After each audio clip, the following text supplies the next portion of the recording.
வாழ்க்கையில் என்ன பண்ணுறதுனே தெரியல, பயமாக இருக்குது, முடிவெடுக்க தெரியல, நிறைய முடிவு எடுக்கிறேன், சொதப்புது, நான் என்ன பண்ணாலுமே விளங்க மாட்டேங்குது, உருப்பட மாட்டேங்குது, எந்த காரியத்தையும் செய்ய முடிய மாட்டேங்குது, என்ன தான் பண்ணுறதுனே தெரியல எனக்கு, இதுக்கு ஒரு தெளிவு கொடுங்களேன் அப்படின்னு சொல்லிட்டு ஒரு சிலர் குழப்பங்களோடவே நமக்கு ஃபோன் அடிக்கிறாங்க.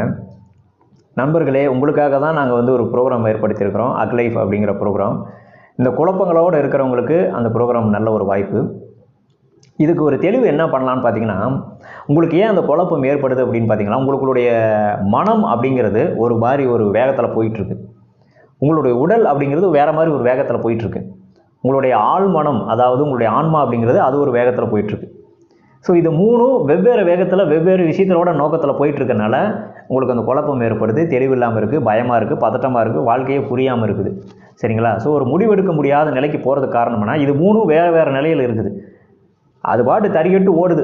ஆட்டு மந்தையை திறந்து விட்டால் ஓடுது பார்த்தீங்களா? காலங்காத்தால் கிராமங்களில் பார்த்தீங்கன்னா ஆடு மாடெல்லாம் இஷ்டத்துக்கு ஓடும் பார்த்தீங்களா? அது மாதிரி ஓடிக்கிட்டு இருக்குது. அந்த ஆடுகள்லாம் ஒன்றா சேர்த்து அது மேய்க்கிற ஒரு மேய்ப்பன் வேணும், அதுக்கு ஒரு குரு வேணும், அதுக்கு ஞானம் வேணும். ஸோ அந்த ஞானம் கிடைத்தால் மட்டும்தான் உங்களை அந்த பதட்டத்திற்கும் அந்த முடிவெடுக்க முடியாததுக்கும் அந்த தெளிவில்லாததுக்கும் உங்களுக்கு ஒரு முழுமையான தீர்வு கிடைக்குமே தவிர வேறு எந்த வழியிலுமே தீர்வு கிடைக்காது. அதுக்கு ஞான மார்க்கத்துக்கு வரணும், ஞானத்தை பெற வேண்டும். ஸோ இதுதான் இதுக்குள்ளே இருக்கிற விஷயம். ஸோ அவங்களுக்கு அந்த மூணும் ஒன்று சேர்த்துற விஷயம் கலை உங்களுக்கு தெரியல. எந்த ஒரு விஷயம் வேணும்னாங்க அது சம்மந்தப்பட்ட நபரை போய் பார்க்கணும். உதாரணமாக சொல்லுங்களேன், இப்போ உங்களுக்கு உதாரணமாக ஒரு சின்ன ஒரு வெஜ்ஜு மீல்ஸ் ஒன்று சாப்பிட்ணுன்னா நீங்கள் வெஜ்ஜு மீல்ஸ் இருக்கக்கூடிய ஹோட்டலுக்கு தான் போவீங்க. நான்வெஜ்ஜு கடைக்கு போனாலுமே வெஜ் இருந்தால் தான் போவீங்க. சரிங்களா? சரி, நான் நான்வெஜ் மட்டுமே தான் சாப்பிட்ணும் அப்படின்னா நல்ல ஒரு நான்வெஜ் ஹோட்டலில் போய் சாப்பிடுவீங்க. அது மாதிரி எது தேவையோ அதை தேடி போகிறீங்க. அது மாதிரி ஞானம் வேணும்னா அந்த ஞானத்தை கொடுக்கக்கூடிய குருமார்களை தேடி போகணும். இந்த குருமார்கிட்ட தான் அந்த ஞானம் கிடைக்குமாங்கிற தெளிவு உங்களுக்கு இருக்கணும்.